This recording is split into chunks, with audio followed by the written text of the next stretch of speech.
show. Always Irish show. Always Irish show. Sometimes it's good to just yell about football. What are you doing? Don't do this to me, Harry! The Ohio State. It's Ohio State! What do you mean, the? It's a poison. I almost stroked out and died over it. I'm glad to be at the party. I'm mad we're this late. You ain't a captain of nothing but a sinking ship. That helps the defense without them even doing a damn thing. Doing a damn thing. The call-in line.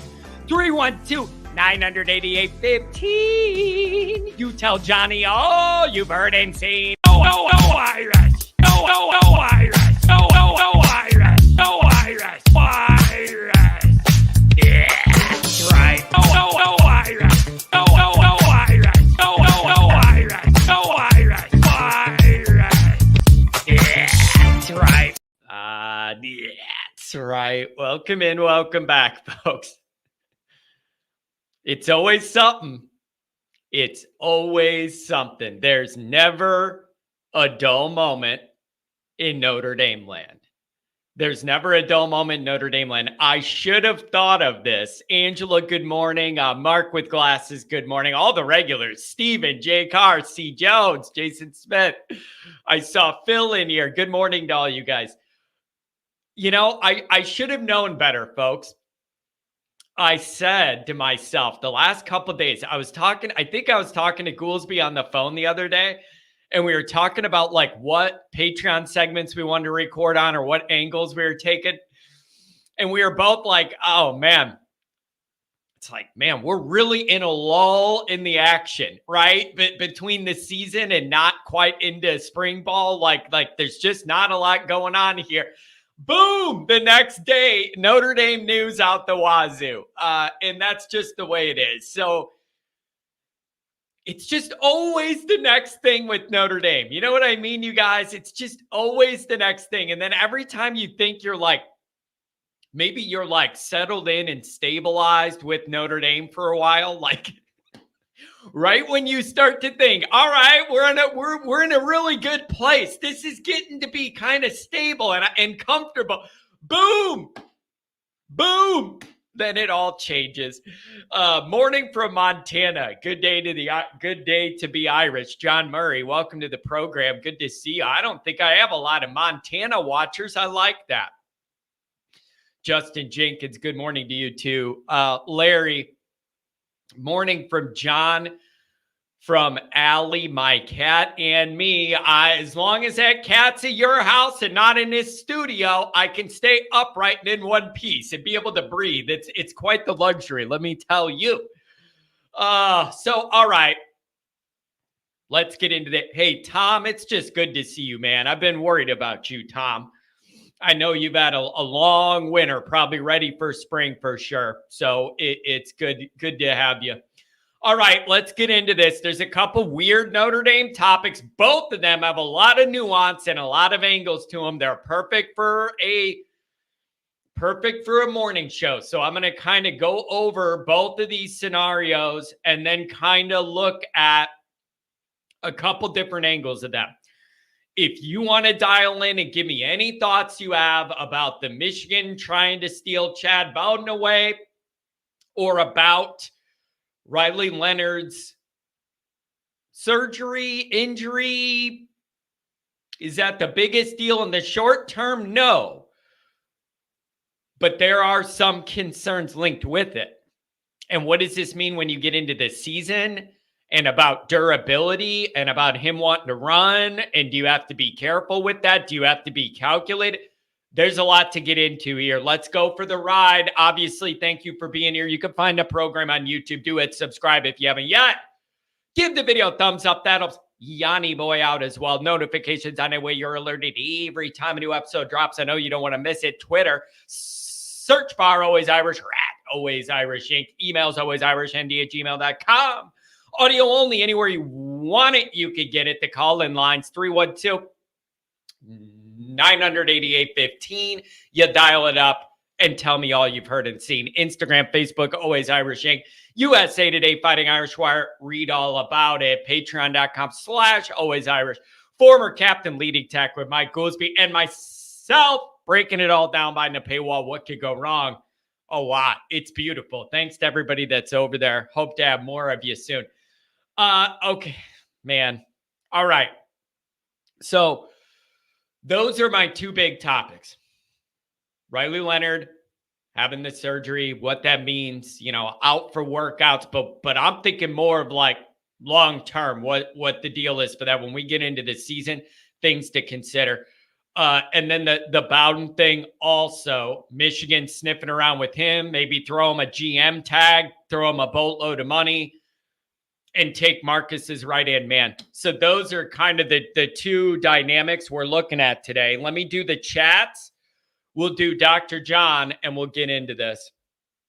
So let's do a little sampling of the early chats here. I always like to catch up from before we go live. Mark with glasses. The surgery seemed like odd timing, but apparently Tua had the exact same surgery and played in the championship 28 days later. Yeah.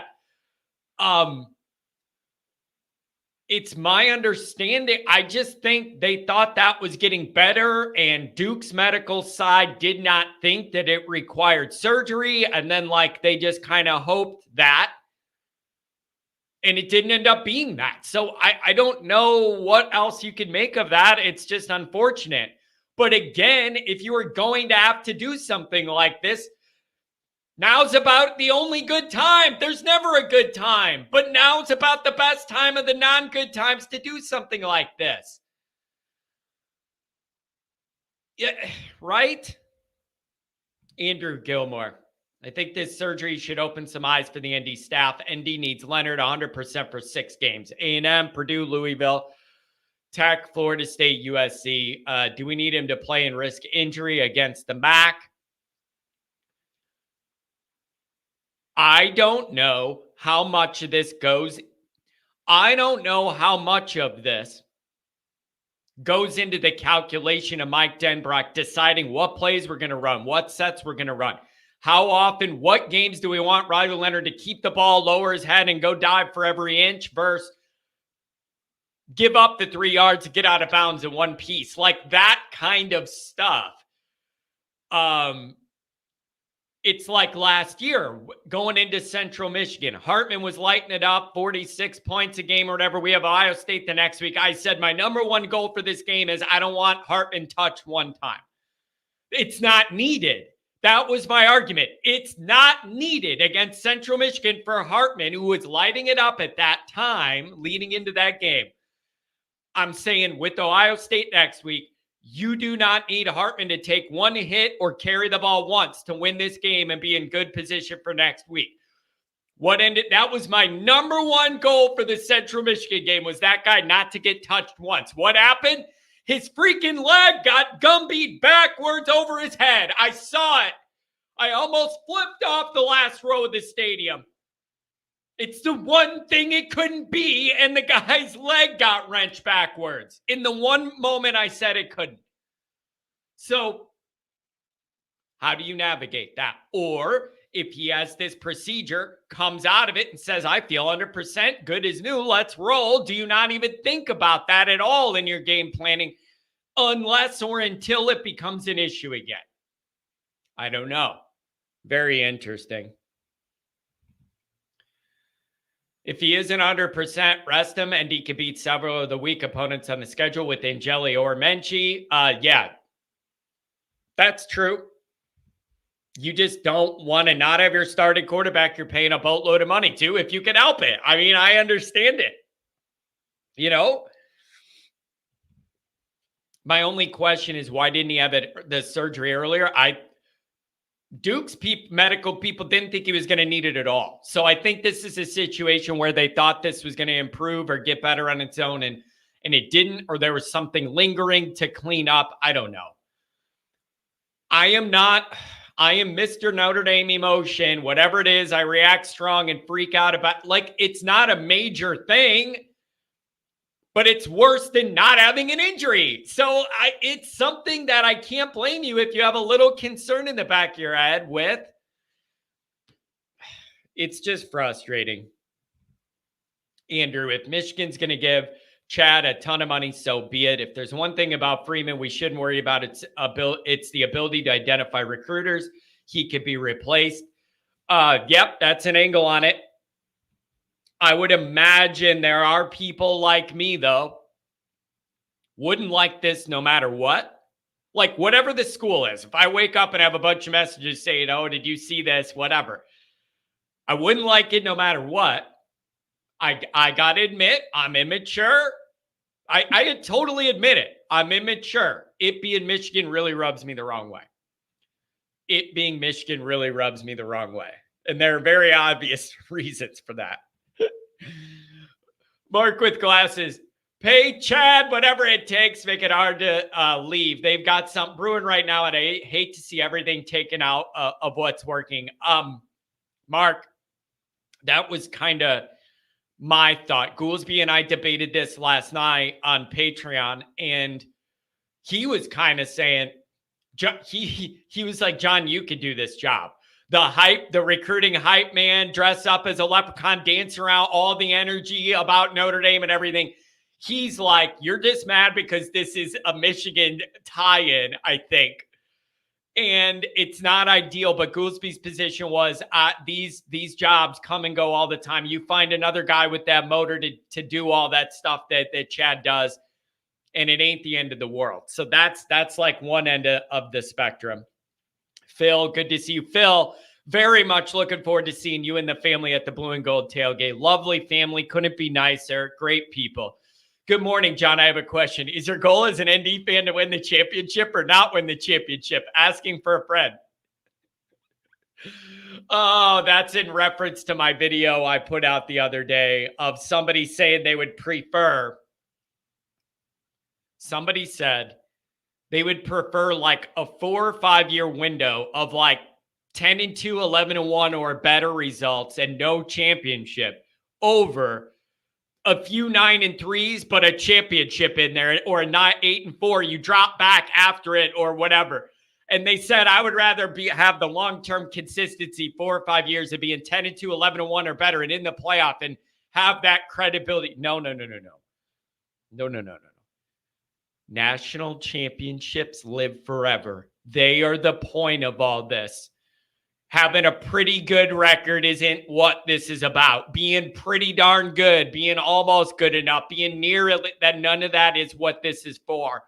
I don't sit in this dungeon yelling until I almost have a stroke to go 10-2, 11-1. Titles live forever. There are no entrance statues to Notre Dame Stadium for a bunch of people that went 10-2 a lot. I can't believe I'm in a position where I have to try and convince Notre Dame people that championships are what this is about. But here I am. I would rather be the best 1 year than pretty darn good for a lot. I do this to be number one. Anyways, Mikey Poles, my security guard at the tailgates. Good morning, John. Would the next ND team to win a title be considered the greatest ND team in history? They'd have to win 16, 14 games with at least 4, being the best teams in the country. Mikey, you have a really good argument for that. Not only would they have to play the most games ever to get over that finish line on behalf of the Notre Dame Fighting Irish, here's the other part, too. It's going to be, if in my lifetime Notre Dame wins a championship again, that team's going to be immortalized in a very, very different way because they broke the longest streak. We haven't had a championship since '88, and in the modern era and everything, they would live on forever for introducing Notre Dame into the modern era of college football and like getting over the hump in modern college football. That would be a totally different dynamic than the different iterations of Notre Dame championship that we had. The Rockney getting everything going, handing that off to Frank, and then him taking it to even higher highs, and then everything else that came after it. But that team would be immortalized in their own way for getting Notre Dame out of the dark ages from '88. So I love thinking about that question, Mikey. Trust me, I think about it a lot. $5 holler from the V1 Rotate. Also, I haven't talked like much about the transfer kicker. I like Schrader and his big legs, but when he missed, it was never even close. You know what's interesting about that? Where was it? One of the recruiting outlets, and I don't remember whether it was, I don't remember whether it was Irish Illustrated, somebody. They were talking about the kicker situation. They're going, Notre Dame's a good enough situation for kickers. They could go to the portal and get like the best one each year available in the portal and just have all that body of work in college already. And with kickers, there's not a lot of nuance. How many opportunities did you have? How many did you make? And then just go pull like the top kicker that wants an extra year somewhere that has a body of work and all those numbers that are very straightforward. How many attempts? How many makes? So they're saying Notre Dame could go to the portal and do that for a lot of the future. And it's low risk because you could just see the numbers and it's not nuance. Oh, the offensive line wasn't good. That's why I don't have numbers as a receiver or a quarterback. No. How many kicks did you have? How many went through them poles?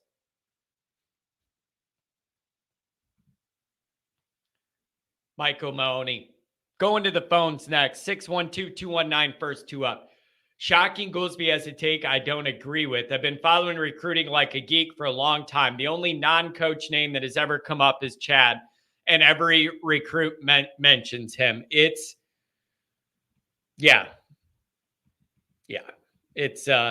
Tom, it's been 35 seasons since we won a championship. Man, that's rough. Oh, man, that's rough. Man, it's been a while. It's been a while. Michael Ursel, the ND administration has brainwashed fans into thinking 10-2 is a great season. Here's the thing, you guys. Here's the issue with that. I don't know so much if it's the administration. The administration's perfectly fine with 10-2. They don't act like 10-2 is a championship year. But to that group, 10-2 is a perfectly good college football year that raises no issues. There's no yearning for more. 10-2 is just fine. So the admin's not saying that's like tricking you into thinking it's great, but they don't have a problem with 10-2. I know that for a fact. Like 10-2 is business as usual. Everything's great. Beautiful. Like enough to keep people's interest, not enough to have people wanting everybody fired. 10-2 for the admins, totally fine in Notre Dame. This ain't Alabama. This ain't Florida, Ohio State. 10-2 is fine for the admin. The issue I have is more about generation jumping. V1 Rotate, thanks a lot for the donation, brother. I got the same message twice. I don't know if you meant to do that or not, but I appreciate you for the $20 howler. Thank you very much. The issue I'm seeing with the admin side of this is they're fine with 10-2. I think it's more of an issue of championship generation gap. That's the problem. You following me? When I say championship generation gap, I mean we're entering a dangerous period of time in Notre Dame fandom. My grandpa's long past Frank Leahy's era. My dad's getting older. So he had, Lou and Aaron, Dan Devine, and all that. They were able to pass down from generations what Notre Dame really looking like a championship team is. It's passed down one generation to the next. And each one in the last 100 years has had the next generation experience an iteration of a Notre Dame championship. We're in dangerous territory now when you start skipping generations of that. It's dangerous. I'm not letting you tell me that that's exaggerated or nothing. No, I'm telling you that is dangerous because it lowers the standards. When you have people my age and younger that have never seen Notre Dame win a major bowl game, it lowers the standards because you've never seen what it looks like for Notre Dame to be truly elite and dominate and know what that looks like and feels like. Nobody my age or younger can say they've seen that. However, if you're a student of the game and a student of Notre Dame, you know what it feels like because you've done the research. And you've watched all the games of 88. You like you've seen the way they dominated and what that felt like and all that. It's dangerous. This is my dad's number one thing he always brings up when we're talking about bigger picture existential Notre Dameism. He always says it is dangerous that people your age and younger have no idea what this looks like when it's right. No idea. No idea. Wait, you can now like other people's super chats? Good feature. I did not know that, but that is actually pretty cool. If somebody says something you like, you could give them a little credit. That's beautiful. I didn't know that was a new feature. So are you following me? That is my dad's number one thing. And he says, John, this is freaking dangerous because people your age and younger, they don't know what they're not looking at.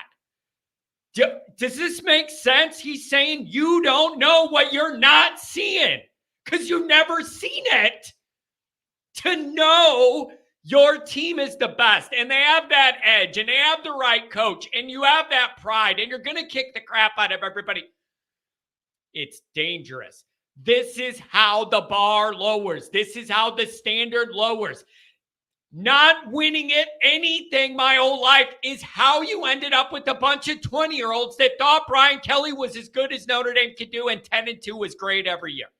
That's how the bar gets lowered, you guys, is people grow up never seeing anything else, so they accept what they've seen because they don't even know anything else is available to them. It's a big risk, and we're in it now.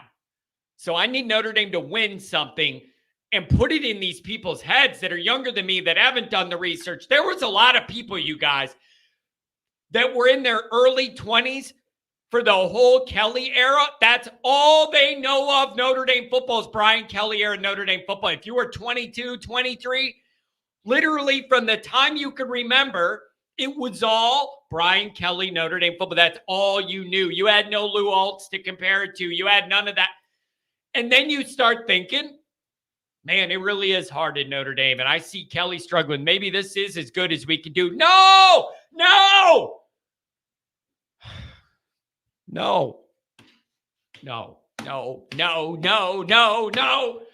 So that's the risk. And that standard drops when there isn't that direct lineage that shows you what that elite is. So that is a real issue. The older folks I know in the Notre Dame circle, that's a big concern for them. They laugh and go, you guys have no idea what this looks like and feels like when Notre Dame is legitimately like title relevant. You guys have no idea. Even the years we've made the championship and that's in the playoff, we were not title relevant. Let me be very clear what I'm saying. Title relevant, like worthy of a title, like 93, like 88. Like at that level, even though the times we've been there recently, we weren't at that level. We have no idea.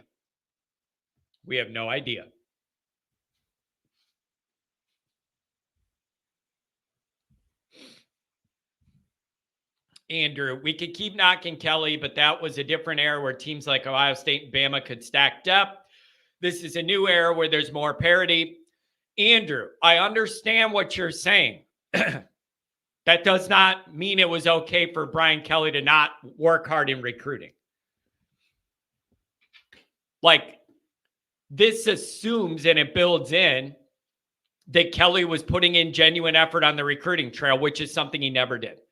I will never get over it. I'll never get over it.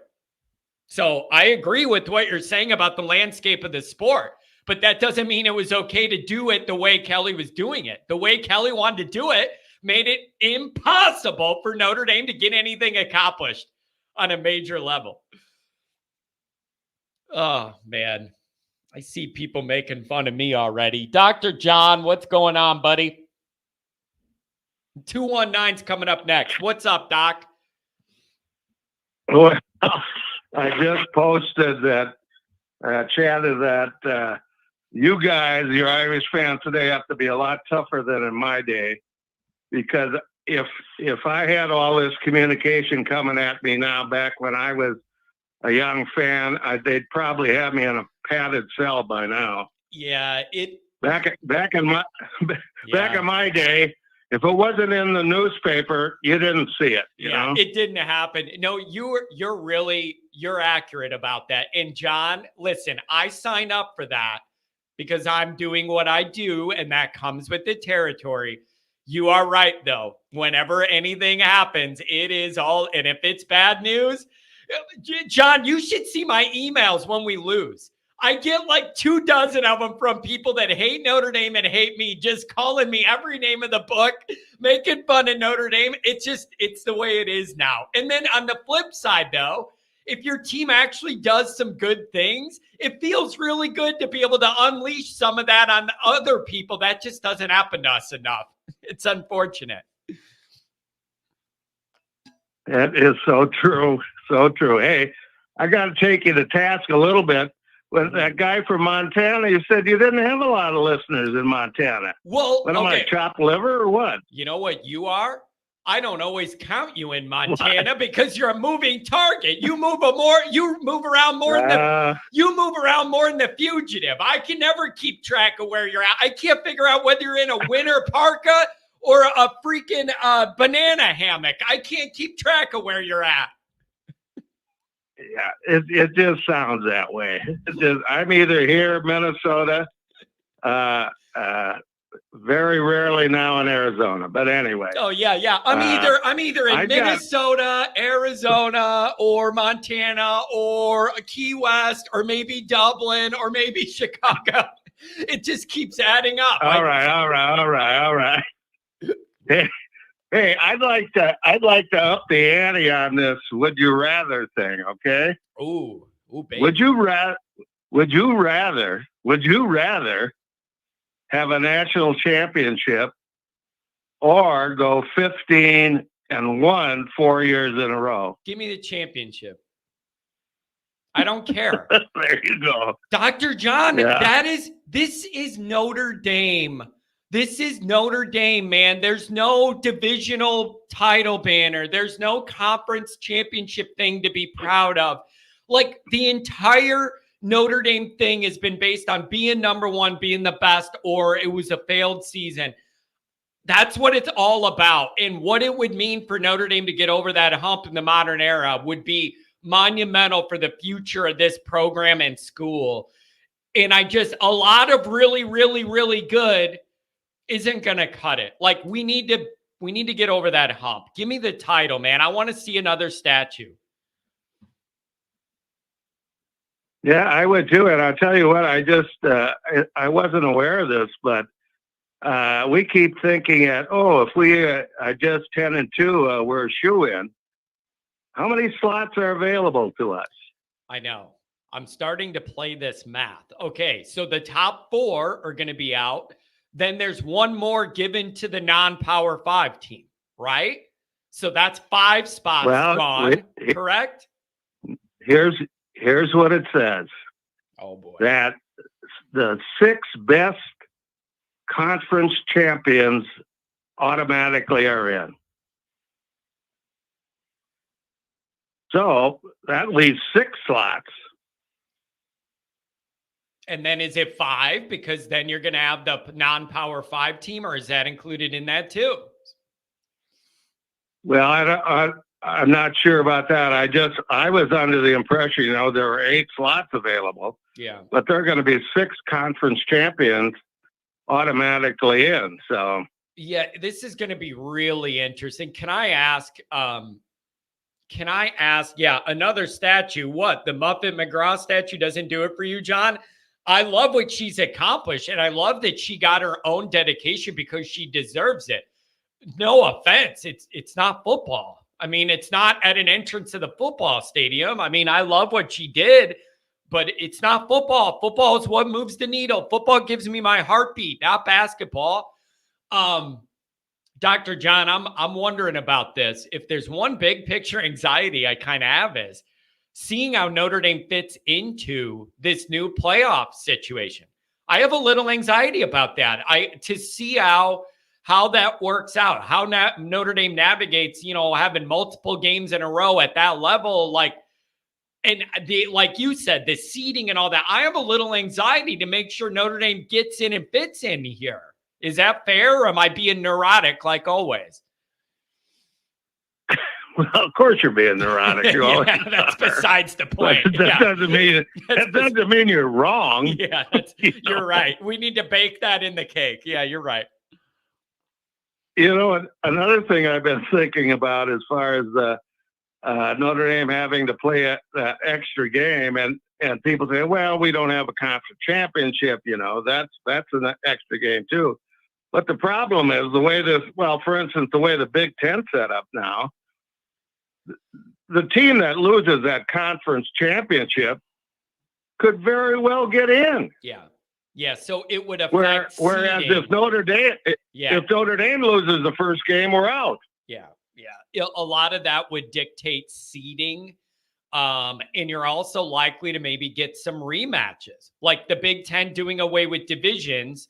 I understand you have the influx of the Pac-12 teams, but you could end up in a theoretical scenario where Michigan and Ohio State play again, and then you see what you get out of that result. I just have some anxieties, which is natural for me. There's no new red flags. It's just my anxiety with all this. I really hope the agreeing to not ever have a bye, no matter what, doesn't burn us. I think, Dr. John, my inclination is that seeding is going to have a lot to do with if Notre Dame has deep runs or not. The 5th seed hosting a team at your place in the first round, then a neutral site against the lowest ranked Power 5 champion. That's a much better path than if Notre Dame doesn't get 5, 6, 7, 8 to be able to host, then you're in a dangerous road game environment against the top 12 team. I think the seeding is going to have a lot to do with Notre Dame's runs in this playoff. Yeah, absolutely. Oh, man. Dr. John, you'll go. If Notre Dame hosts a home playoff game, you'll go for that, won't you? December 20th next year, Notre Dame Stadium. I know you'll go if we end up in that situation. You got to be there. Well, they may have to wheel me in, but I'll probably be there, yeah. Well, that's fine. They can wheel you in. They can wheel you in. So I don't know, man. Although that's the solstice, isn't it? Yeah. I have anxiety about that. It's making me nervous. Dr. John, what do you make of Riley Leonard having this little procedure? Is it anything to worry about long-term with durability as it bleeds into the actual season? Or do you just think this is Notre Dame, everybody's going to react, it's the quarterback, you don't like it, but we move on, no big deal? Well, I'll go back to my original comment. If I was 13 years old now and heard that, I'd probably be going nuts. Yeah. But it's part of the thing. It's part of football life. So, you just deal with it. And I'm sure by the time, I don't actually know the nature of the injury, do you? It's the injury we caused. That higher ankle situation. And then it got re-aggravated, I think, against Florida State. And then I read that the Duke medical people didn't think it was going to require surgery. And then he got to Notre Dame, and the Notre Dame people thought different. So it's kind of a weird dynamic there, especially when you consider all the money and resources put into this individual. That is kind of an awkward dynamic, I was told, because the Duke medical people didn't think this would require that. He got to Notre Dame, and the Notre Dame people thought otherwise. So I don't know. Well, that leads me to believe the recovery time isn't going to be that great. I think I may be wrong, but I don't know. And again, but just speaking. Yeah, speaking of my capacity. Speaking of my capacity as a doctor, I'm just laying that out there, okay? Goolsby brought this up last night. He and I debated this on Patreon. He brought this up. He said, John, here's what I don't like about it. What I don't like about it is this is your alleged leader, has the inside track to be the starting quarterback. You pay all this money to get him to come here, and then he comes here. And then when you're doing all of your initial team building and morale and setting your culture, sweating, throwing up, puking, bleeding, all that stuff in these workouts. He's going to not be a part of that or be off to the side riding a stationary bike. That's not what you would want. I totally agree that it's not ideal, but it's also not the end of the world. Agreed. And that's me saying that. And I am apt to over-emote with every single thing. And even I'm saying that's not a thing. Now, John, let me give you maybe one positive out of this. If there's one thing to take away I don't totally hate about this, it would be if Riley Leonard is a little slow starting spring ball or is limited or can't do as much or anything in the beginning of that. If that means Minchie and Jelly and Carr get a lot more showcasing in early spring ball, I am fine with that. I would love if you already know Riley Leonard's pretty good and he's got to heal up and it opens more snaps up in the spring to be able to look at Minchie versus Angeli for the backup role and all that.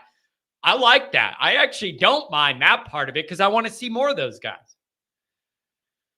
Well, I agree, but I tell you what, even though he is 100%, I hope everybody's getting a lot of snaps because we got to see what these guys can do, I think. Yeah, you do. And then we got Leonard for 1 year again. Yep. Yeah. And so I would love to see those guys get more run, more snaps. And I'm fine with that. It's just I don't know. And then it makes me think, if you're Mike Denbrock, how much do you weigh this when you are putting together a game plan or figuring out how much you want this guy to run, how many design runs you're going to have, or how many RPOs where it might be a possibility he keeps it and gets hit or whatever?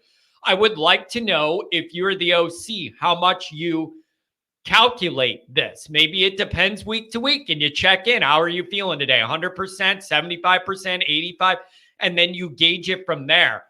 There are times this year, John, where I don't need this guy running the ball because you can win without it. So I don't want him exposed in a game where you can win it anyways. It's unneeded risk.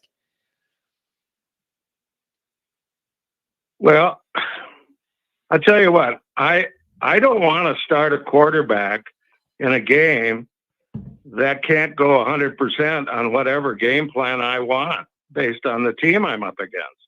Yeah. Yeah, it's going to be. Hopefully this year we've got that quarterback room is talented enough that you don't have to worry about that. Yeah, it's just like, man, I think about it against Texas A&M. I'm sorry, Riley. I need you to get every inch you could get. This is an absolute must-win game. God Abbott, I need you to lay your body out there. We'll take our chances. Miami, Ohio, a few weeks later for the Always Irish tailgate game. Guess what, buddy? You're not carrying the ball at all because we don't need it. So don't take any hits. Just get rid of the ball and don't run it. Literally, you could do that. All these games are not the same. They're not all the same. That is true. So, okay, I got a segue into a comment that Cotter made. Oh, geez. Apparently, we have excess people on scholarship right now. Is that true? That is correct. I believe we're 5 or 6 over the limit right now. You have to get down to 85 by the first day of fall classes next fall.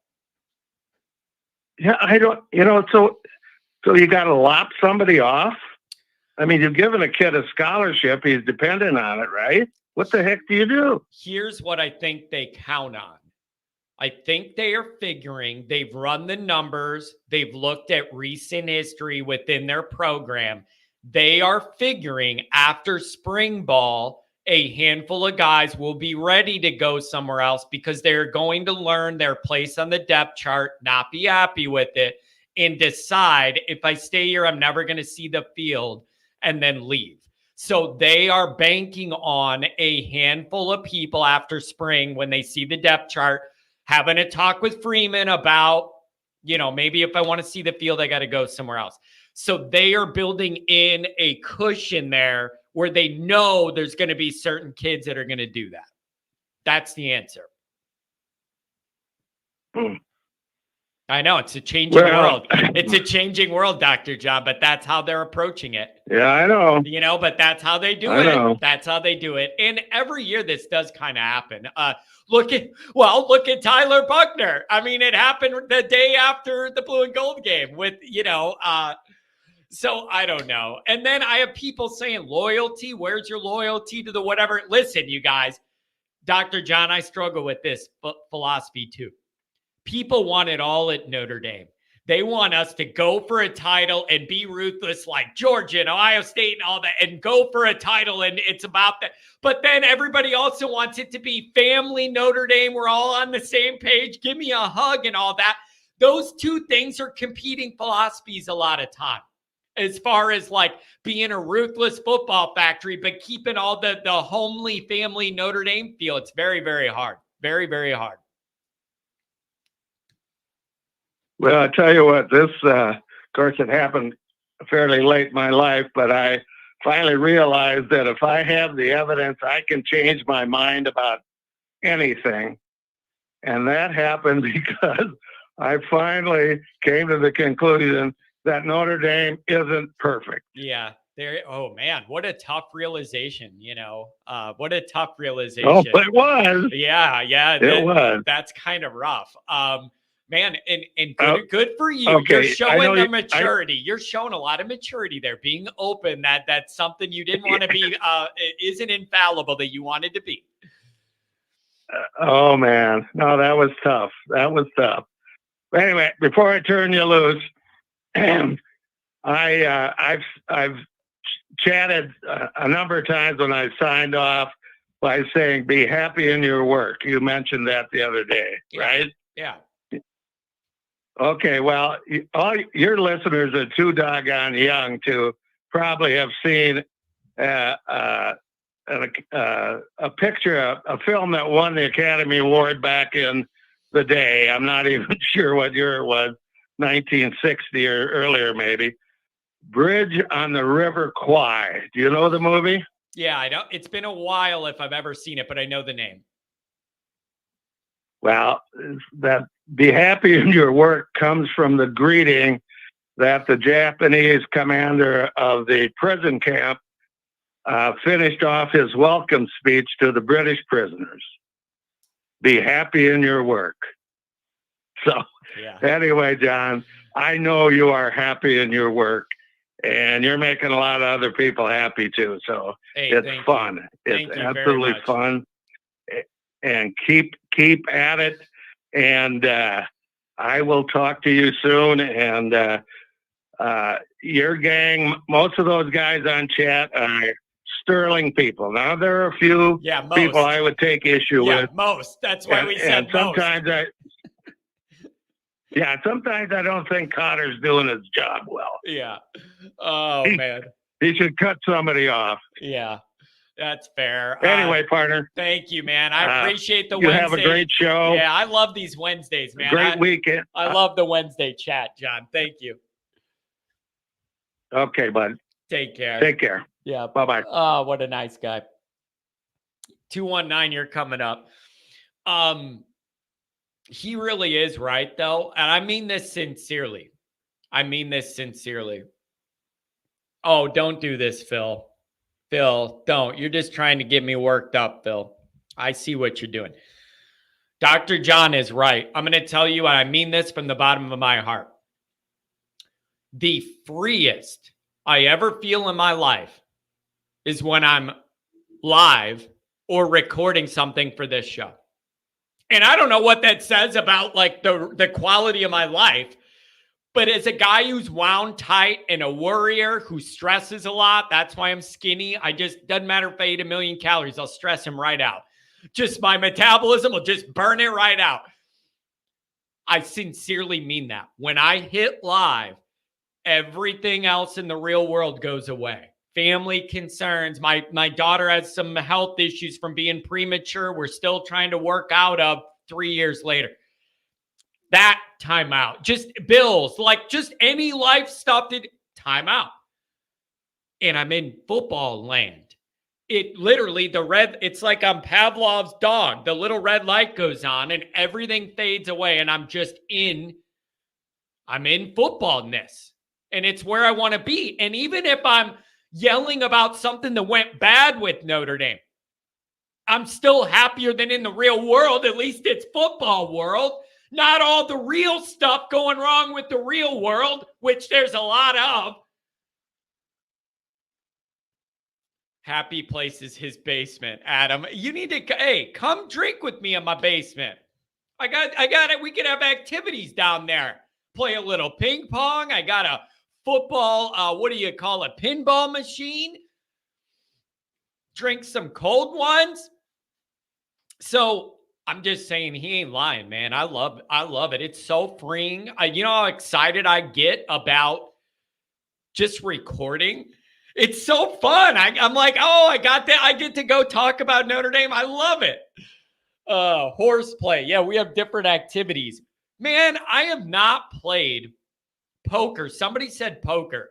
We used to play 5-card Texas Hold'em back in the old days, and everybody just had a black and mild, a drink, $20 or whatever out there, and we would just play all night. It was beautiful. I'll come by for some ping pong, John. Fun game. I will bet you any amount of money that I will beat you every game. You're invited. I will bet anybody seeing this any amount of money you will not beat me in ping pong if you're watching this. Any amount of money. Anywhere. I will travel. I'll do whatever. I will gamble it, any amount of money on it, and we'll record it for content so you can prove me wrong. It ain't going to happen, man. 219, you're on the line. Good morning from Indiana. What's up? Hey, John. Just calling in about the Leonard injury. Yeah, got some thoughts. It's not ideal. It's also not the end of the world. I would love to. There's some nuance here. I'd love for you to share with me where you're at with it. Let me have it. Okay. I'm currently happy about it, but I'm also terrified.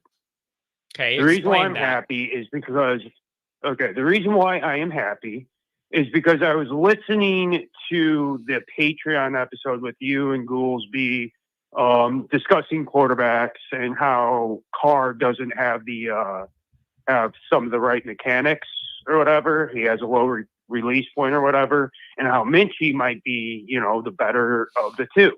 Right. Mm-hmm. And everybody always talks about Angeli or Mich transferring.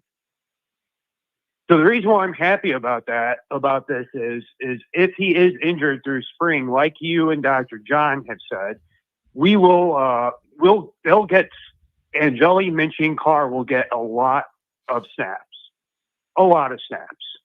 Now, the reason why I'm also happy about this, what this ties into, is I have seen zero proof that we will not go to the portal next year. I haven't seen that because the reason why I'm saying that, and I know that's a little bit of a hot take, is because every time that they do go to the portal, the number one reason why they're going is experience. Now, granted, Buckner and Pine weren't really the guys to get it done, and you needed to bridge that gap between Angeli, Mich, or Carr. However, this past season, and this was the same under Kelly, this past season, we blew out, 3 teams in a row by 50-something points, and we're still in the fourth quarter, and you don't see Mich, Angeli, or Carr, or not Mich, Mich or Angeli, not Carr, but yeah. Mich or Angeli. So that's the one reason why I'm happy, is if you're looking for experience, that's a criteria. It's sort of like when you're trying to apply for a job, you're fresh out of college.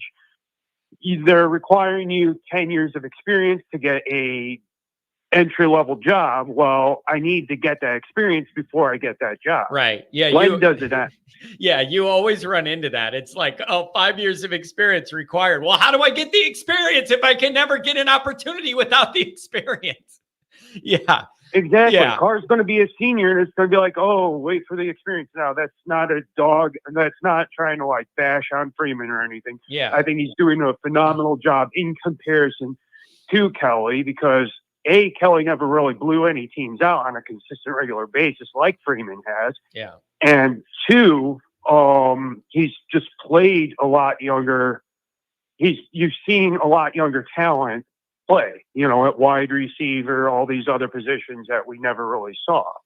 The reason why I'm terrified about this, though, is they might still, even if he doesn't practice in spring, they might still be banking on Leonard, and he hasn't really gotten any significant snaps or playing time for, when heading into the fall. So he's going to be rusty. Now you're banking on this injury-prone guy. I'm glad you bring this up. I'm glad you bring this up. I wanted to mention this.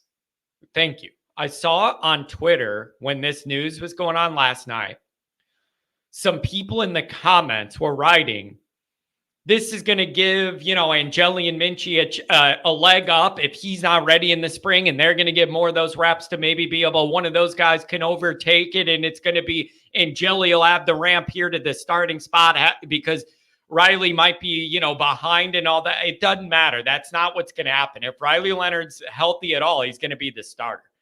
Everybody knows that, right? Like, Angeli's not going to win the starting job because of this dynamic. That ain't going to happen.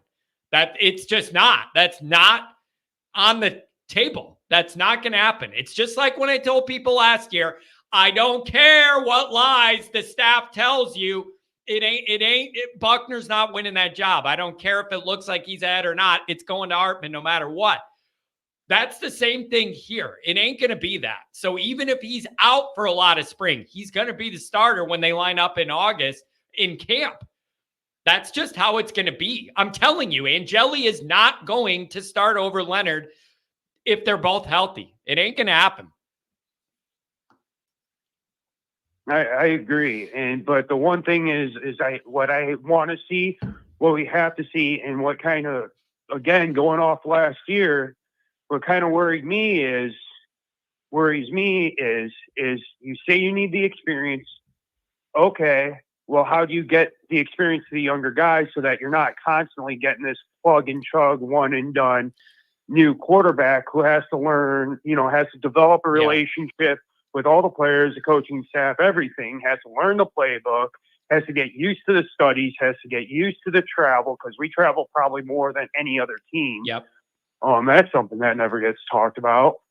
We have to do all that. Oh man, you're right. That never does get talked about. I always talk about how outside of Notre Dame fan circles, they get no real credit for how national they are, playing all these different teams, all the miles on the jet, all the different styles of play Notre Dame must adjust to going into these different conferences where they have different ways of playing all over the country. Notre Dame never gets proper credit for what a challenge that is week in to week out. And I've always said that. And so, listen, man, don't you agree eventually Notre Dame's got to hitch their wagon to a couple of these young quarterbacks for some stability and development? Hitch your wagon to one of these good young guys, and then we roll. And I know they want this to be the last year of the portal situation, but that only can be if they're confident Carr and Minchie are ready next year, because then Deuce will redshirt, and then there will be a competition the following year between whoever wins that job next year and then Deuce. And then we're off to the races. You need to make sure whoever it is after Riley Leonard is ready to start. It's time we do that.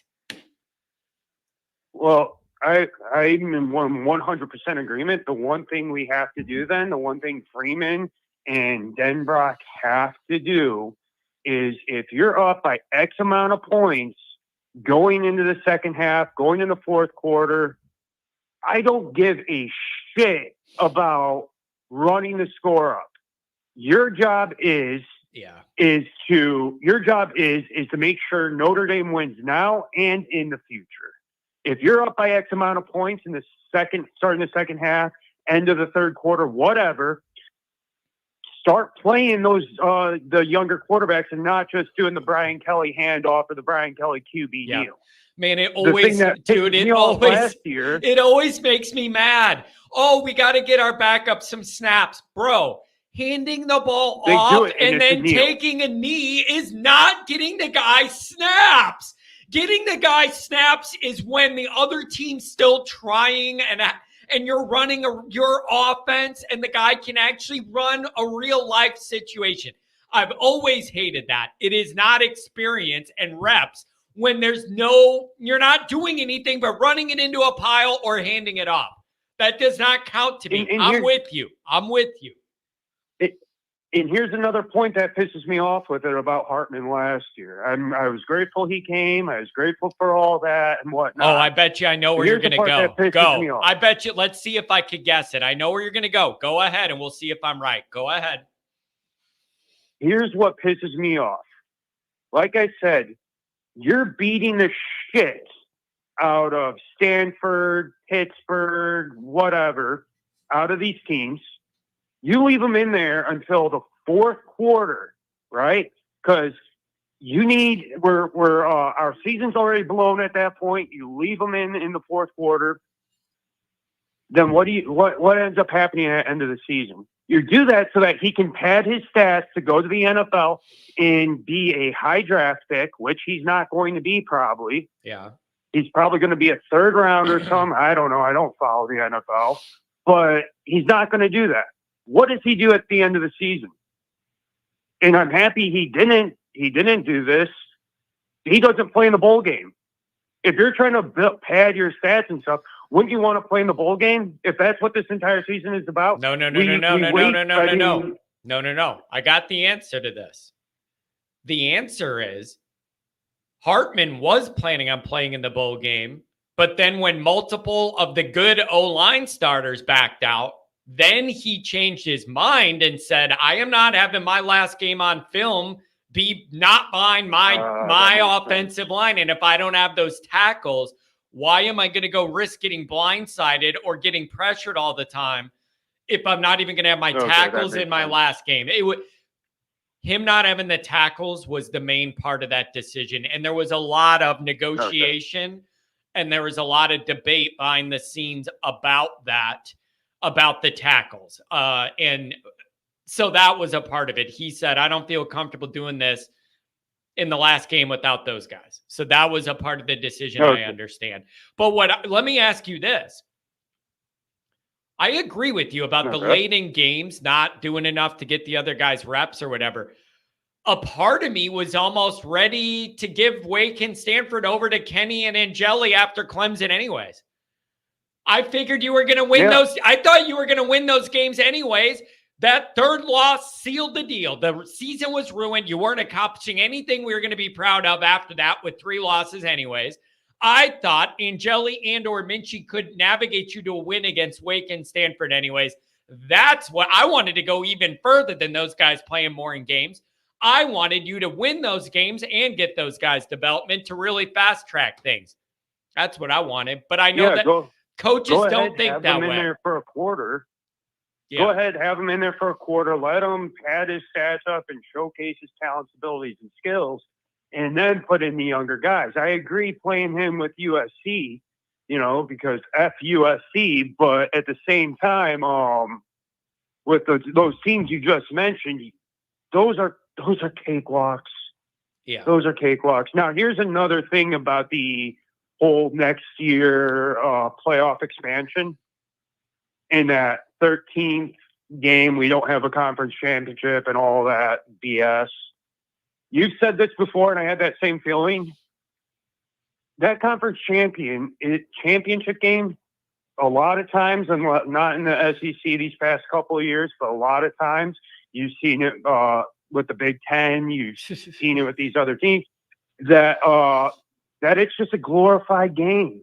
Yeah. You could be going up against a 7-5 team who's now 7-6 team. When Notre Dame has to play that 13th game for that first round, it's going to be against another team that has a solid record. It's 10-2. It's going to be like a 10-2 team, 11-1, maybe an undefeated. Yeah. Hell, maybe a team knocks off that's not Michigan, knocks off Ohio State in the conference championship next year. Just saying, just hypothetical now here. That's changed, and now though. They take that 4th seat, and now you're facing Ohio State the first round. Come on. Now, that has shifted, though, because the Big Ten used to be, my argument was, I would go, they all want to nail Notre Dame for not having this tough 13th game, but then Ohio State or Michigan gets to play 5-loss Northwestern and call it a championship game.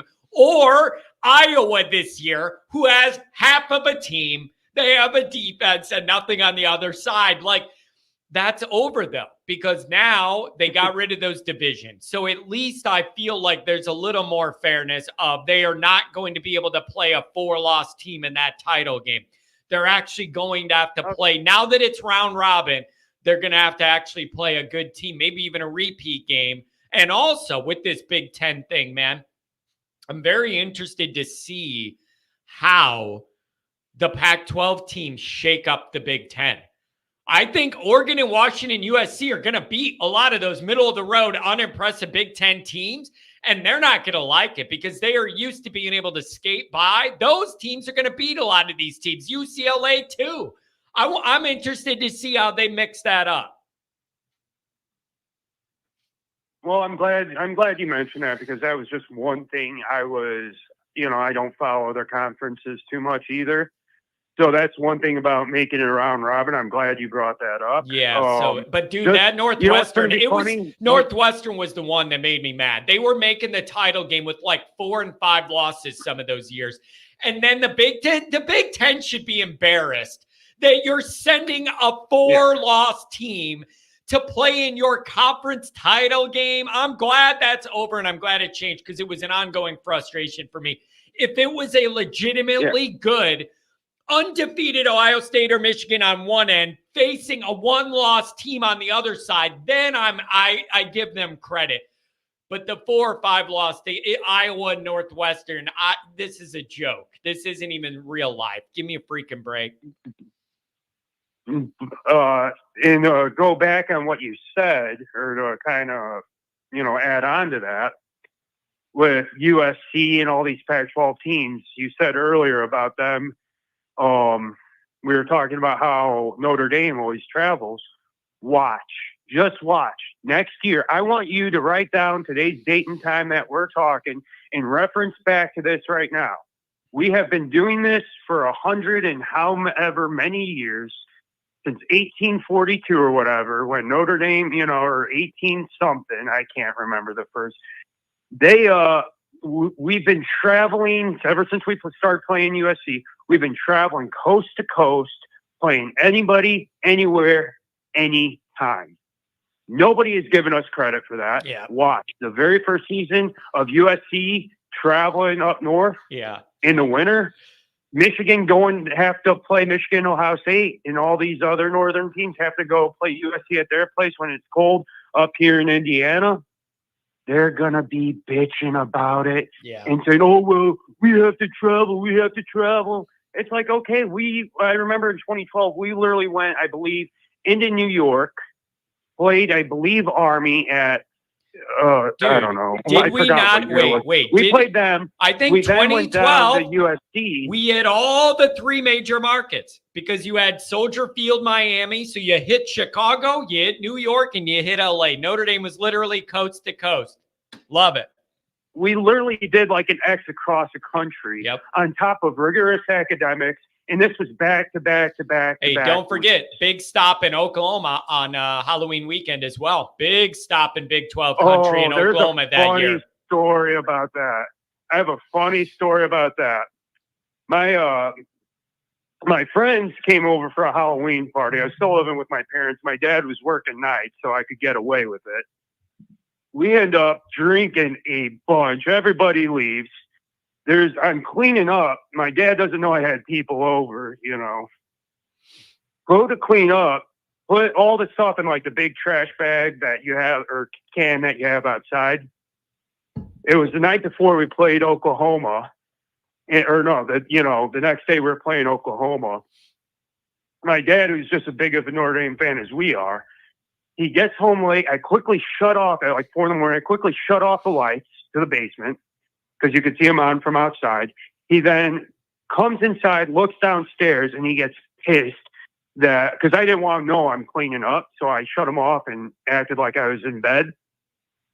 He turns on the lights, sees all the trash everywhere, and he's pissed, man. He is so upset. I end up asking the next day, "Hey, do you think we're gonna win?" He says, "I don't care. I don't care if we're gonna win. I've never prayed so hard in my life that we'd come up with a win." And thankfully, you know, that kind of got me out of the heater when they did kick Oklahoma's ass. That was I gotta say, funny. It was one of, if not the most impressive win of the Kelly era. People are putting MSU 2013 cheap Brody because that team did end up going 13-1 with the Rose Bowl.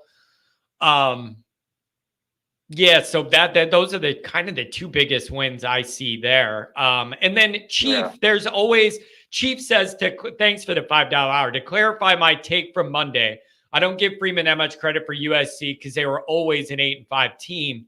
Does 2013 MSU not count as a top 5 win? Here's what's very tricky about that. What's very tricky about that is the vibe entering the game in that moment has so much to do about how hard or easy that game is. Facing an undefeated USC team going into it is a lot different than retroactively looking back at it and going, they ended up with a handful of losses. It was no longer a big game. But when you were entering it and they were undefeated, it was considered a big moment. I always struggle with that. I always struggle with that because it's easy to look back at it, but when they're undefeated entering it, it's a bigger moment than in retrospect. And I struggle with that perspective. Not only that, how many teams under Kelly, you know, we're undefeated, we're going into a big game or whatever, or maybe even a mediocre because he lost a lot of those mid-level mediocre games. We're going to that undefeated. You know, we're feeling good. We're feeling all, you know, shiny and everything. Florida State was one of them. That was a big game that we lost. You know, that that BS call at the end. If we go into that game, we lose that game, and then our entire season is derailed. Because we lost that. It messes with your psyche, you know? Yeah. Yeah, it's, man. So a team could fall off on that. You know, if USC beats us, now they have that whole thing of, we can win, you know? So I don't know. Yeah, it's always something in Notre Dame land. And so now the new thing is we need to get into the new era. Yeah, Nick Dean, all those games were business trips. Remember, Johnny? Yeah, for sure. Punch in and punch out. Fundamental football. Yeah, just punch in and punch out. And you got your RKGs. You know, you don't need MVPs when you got 800 RKGs. That was Kelly's philosophy. How did it work out? And so it's going to be really interesting, man. I can't wait to get some sort of body of work sample size of Notre Dame in the new playoff just to see how they're going to navigate it. I'm really interested in that. I have a little anxiety about it, but I would like to see the early iterations of this and how Notre Dame navigates it. I'm very intrigued by that. And we'll see how it goes, man. Hey, thanks for the call on a Wednesday. All right, thank you. Appreciate it, brother. Thank you. Appreciate it, man. Take care. Have a good one. All right, have a good one. Oops. Didn't mean to cut you off like that, buddy. Yeah, that's another t-shirt I'm going to make. I cannot be more clear. MVPs are greater than RKGs. There is no reason an MVP cannot also be an RKG unless you're just too lazy to recruit him. Mark with glasses. Would you rather Notre Dame win a championship or knock 1 year off your life expectancy? Pretty dark. Bro, I mean, I might be willing to chop off a digit for Notre Dame to win a championship. Like, I'm sorry, man. It's just that big of a deal to me. Adam Dowling, we need the right kind of guys. Yeah, we do. And the right kind of guys to me Our MVPs, not RKGs. RKG was a Brian Kelly creation. And it was so transparent what it meant. When Kelly said, I'm looking for RKGs, it was code for, I am way too lazy to go recruit the best guys. I'm going to find a bunch of 3 stars at Catholic schools that have John's body type. And then we're going to pray some of them develop into guys that could actually play college football. When Kelly said RKG, that's what he meant. RKG meant, we're not getting any of the best guys. I need guys with John's body frame to maybe bulk up and be able to help us. Unbelievable. Nick Dean says, what about our 3 5-stars? It's on my list, actually, Nick. The number one complaint I and everybody else has about Notre Dame recruiting for our entire lives have been the lack of 5-stars. Now, you may end up with 3 5-stars in one class and then a couple or more in the next class. I feel like people should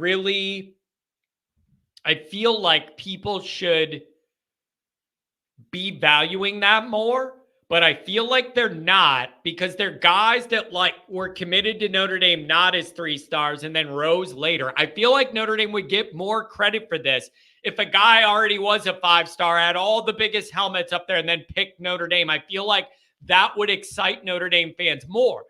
But I don't think that makes any sense.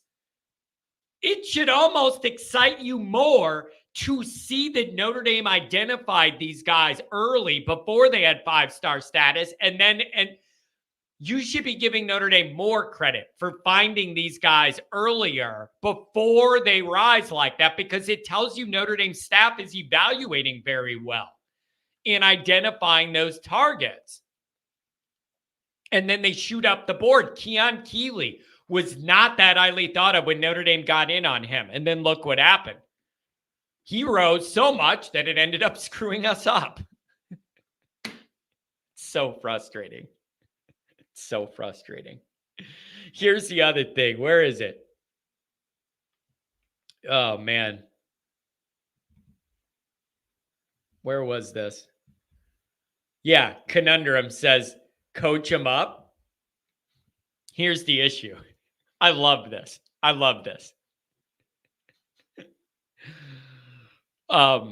Coach him up, right? I hear that all the time.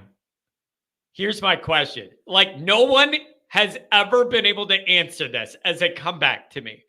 Coach him up, right? You get your RKGs, you coach him up. Here's my question.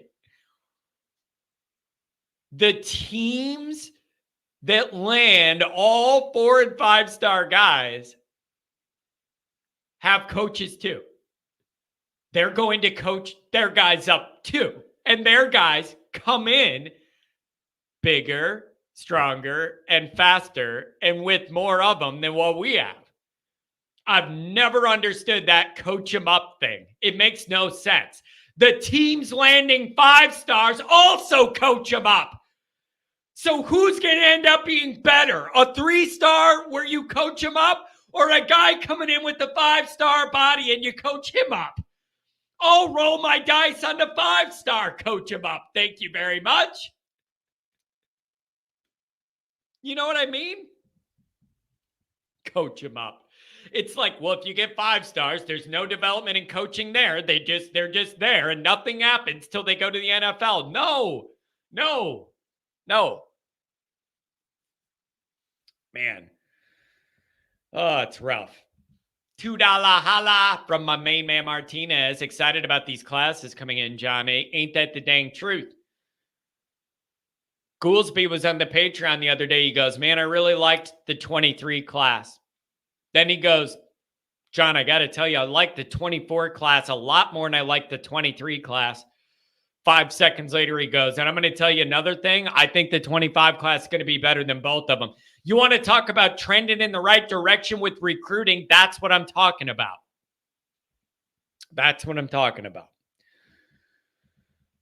Oh. Where was it? There's something else I wanted to highlight. Andrew says, there is a downside to some 5 stars. They bring a ton of drama. I'm fine developing 4 stars. Yeah, I mean, I'm not going to be a Notre Dame fan complaining if we had 24 stars. I think that the difference can't be 5-star or 3-star, low 3 stars with my body coming from a Catholic league somewhere. Like the gulf can't be that big. The gulf can't be that big. So you got to find some middle ground there, I think. And so, yeah, 5 stars could be divas. Yeah, I understand that. And they also like win a lot. Is it too much to ask to thread the needle where you can try and find some 5 stars, but they're also the Notre Dame type of kid 5 stars? Or am I getting too fancy with my tastes? I feel like I'm getting too fancy with my tastes. I got a couple things. Let's see what I didn't mention on my list here. As far as the report of who would you rather coach up, Drew Pine or Deuce? Deuce is like 3 Drew Pines all duct taped together.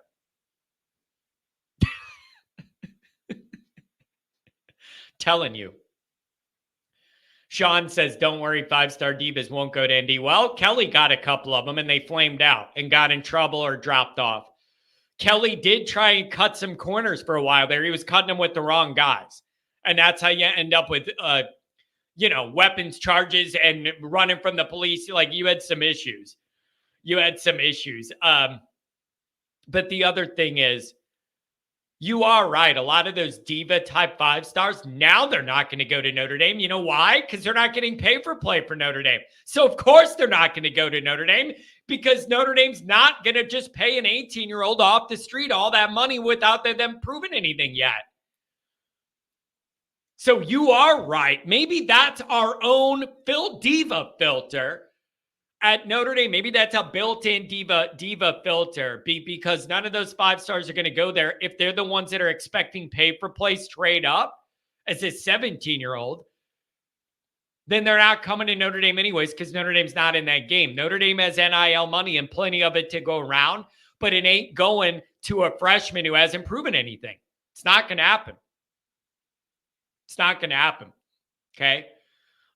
Getting back to the Michigan thing, sniffing around Chad. Let's go over a couple bullet points real quick. One is, it would make me really upset if Harbaugh leaving ended up kind of back and screwing up all the momentum Notre Dame has right now with their recruiting operation. They're refining it. They're getting better at it. The dynamic's working. It's a good dynamic right now. Best I felt about Notre Dame recruiting overall in my lifetime that I can remember. And I would just hate to see any part of that dynamic get messed up. All the cheating in the games Michigan plays, and then they win a championship, and then Harbaugh leaves and it ends up screwing Notre Dame up. That makes me even more mad than I was before, and I was plenty mad before. Here's one thing that was interesting about this. All the information I saw about this said that Michigan was interested in making him a GM or giving him a GM title. That is not a wild thing. That is going to be a thing in college football for all the major teams soon. How about for once Notre Dame gets with the trend instead of 10 years behind it? I don't know. You could call that guy, call him the GM of the roster or whatever. Go for it. So I feel like there's 2 sides to this, Andrew. I feel like there's 2. Let me push back on this, Andrew. This is good. Let's not act like Bowden, Theo Epstein or something. ND can easily replace him. God, this is a good one. There's nuance here, Andrew. I agree with you, and I don't agree with you. Goolsby took that angle last night. And he goes, John, it's a lot of work what that guy does, but you could dress up at a leprechaun thing and jump around and entertain the kids when they come for a recruiting thing or make sure people are following up with their calls to these guys or whatever. So Goolsby was saying, no offense to Chad, but I feel like a lot of people could slide in and do that job. That was his opinion. But my point is, if anybody could do that job or whatever, then why is Michigan going right after Freeman's right-hand man instead of anybody else? That's number one. There's got to be a reason they're doing that more than just let's stick it to Notre Dame. So there's got to be something Chad's doing that is making people want to go at him like this. And number two is, I am not sure how much of the recruiting credit for whatever's going right you want to give to Chad or the relationship him and Freeman have. I am not sure what percentage of that is him in his doing. But what I am sure about is this is the best I've felt about Notre Dame's recruiting operation in my adult life. Why would I want to see the apple cart rocked at all? I think that's a very, very fair point. When this is the best recruiting dynamic I've seen Notre Dame have in the last 25 years, why would I want that? I don't want that agitated at all. So I'm not saying nobody could replace Chad and do a good job. I'm not saying that. I'm just saying the apple cart. That's drunk. Have you ever gotten out of your home? That is a phrase, a common phrase. Am I that old? Nobody else has ever heard that? That's a very common phrase. So I kind of understand it and I kind of don't like it at the same time. Not anybody could do it, but if Freeman's the real deal, he should be able to replace mid-level assistants. I get it.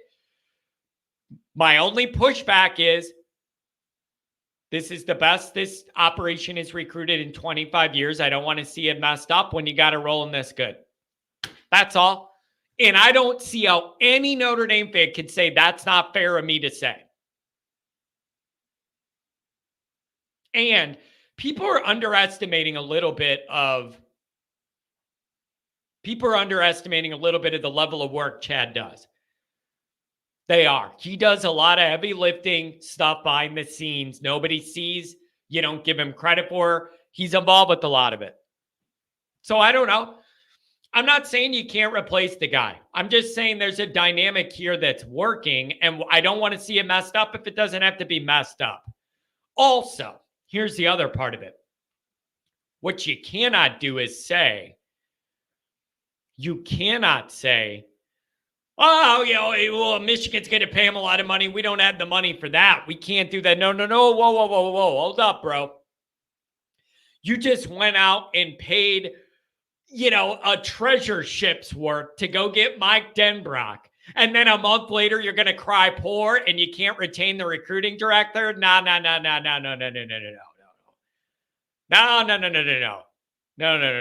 You ain't doing that. I'm not letting you. I'm not letting you do it. It's disingenuous. Andrew, I'm just saying there are budgets. Use the cash to lock up Mickens. I 100% refuse to engage in any conversation that starts or ends with Notre Dame doesn't have the funds needed to do a football thing. I'm out.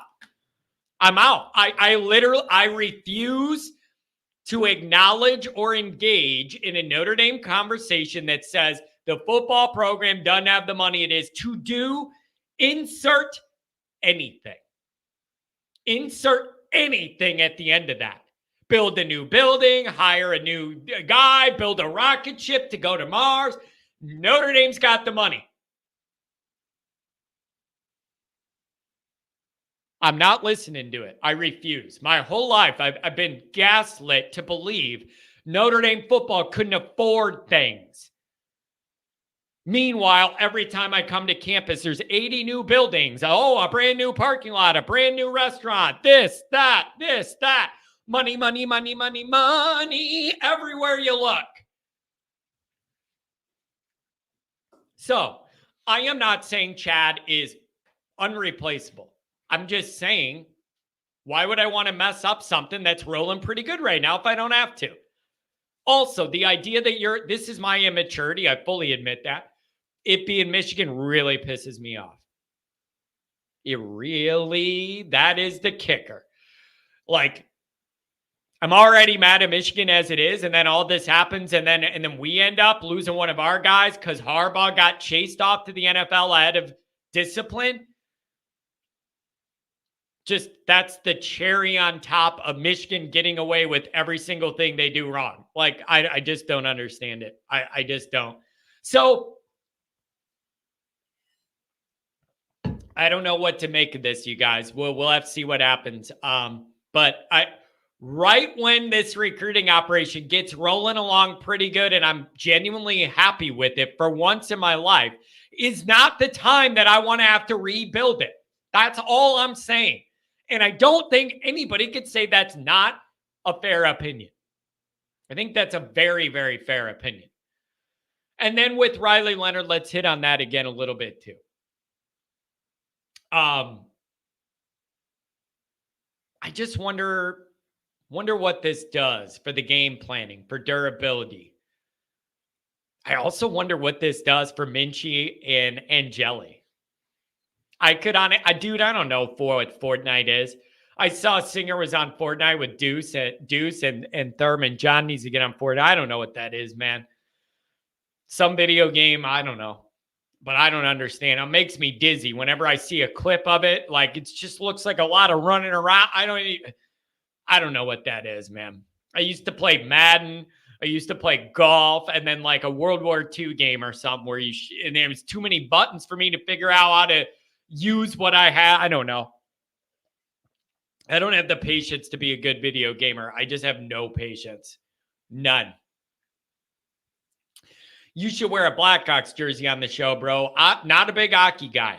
Hockey's very cultural, very nichey, very cliquey in Chicago, especially. What you had when they went on their run with Taves and Kane and all that, 2010-ish, that big run they went on. You have these generations of families. Like, I would be out for them in the Stanley Cup Finals when they won it, and I'd be out at the bar or whatever, and you would see when they win it, especially the first one they won, it had been so long, a grandpa, a dad, and the grandson all at the bar hugging, crying. Like hockey's so, if you're a hockey family, you're a hockey family, and if you're not, you're not. So, when they were winning, I would watch the games and go out to bars when they're in the playoff or whatever, but I'm not acting like I'm a big hockey guy. My dad loved hockey, played hockey. But it just, I never got into it, probably because the Blackhawks were so terrible. My entire childhood, they were horrible, and they weren't on TV because they had whatever. So the Blackhawks were just like not a part of it until they got good. So I don't know. It's Johnny dresses like Luke Skywalker. That's the other thing, man. I don't understand these the Star Wars movie. I can't follow them. I roast me all you want. I have tried, man. I have tried multiple different years. I'm like, this is the year. I'm going to try and watch this, whatever this Star Wars thing is, and I'm gonna be able to like get into it. I don't understand what's going on. I can't follow it. We're in a different galaxy, and there's a robot that's talking. I don't understand that. And then there's a Sasquatch that's a part of the crew. I can't understand any of it. I can't understand any of it. We're in it. How are you supposed to follow it? We're in a different galaxy. I got a Bigfoot going, oh, I got a little circle robot. I don't understand what's going on. I can't understand the movie. I don't get it. So anyways, maybe I'm just too dumb for that. Like, to understand the backstory, whatever. But I've never met one dude that like loved Star Wars. It wasn't a dork. I've never met one guy in my life, like through school or anything, that like loves openly, like, not like, oh yeah, Star Wars, classic movie, but like a Star Wars guy. I've never met one of them that wasn't a nerd dork. Never.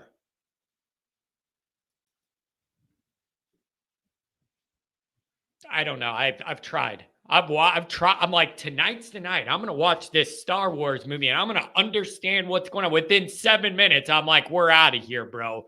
We're all over Triumph, the insult comic dog. Now that's more in my area. Okay. Now you're talking my area. I love that stupid thing. And the comedian that does him is really funny. He's been in a million shows and movies and everything. If anybody knows the actual guy doing comic, the insult dog, it's really, I still think that's funny. Just that simple skit concept is funny. May the force be with you. Who? Tate Forcier? Remember what we let that punk do to us? Remember what that punk did to us, Tate Forcier? Or some of you too young. I'll never forget that one either. Gosh, we've had some bad times in Notre Dame football. Woof! Most of my adult life, Notre Dame. Woof! All right. I think this show has run its course for the day. Thank you guys for being here. Thank you for donating. Thank you for calling. And then I'll have something for you tonight. I'll have a video for you tomorrow, considering some of these items. We'll go live Friday, whatever, man. We're going to keep it rolling. And then we're going to get into spring ball, and then things will pick up more. If we can get through a few more weeks, then we'll get into spring ball, and there'll be more action to talk about. And I'm going to get over to South Bend for some of that and get in the mix. So you guys all have a good day. Thanks for the calls. Thanks for the chats. And we will see you.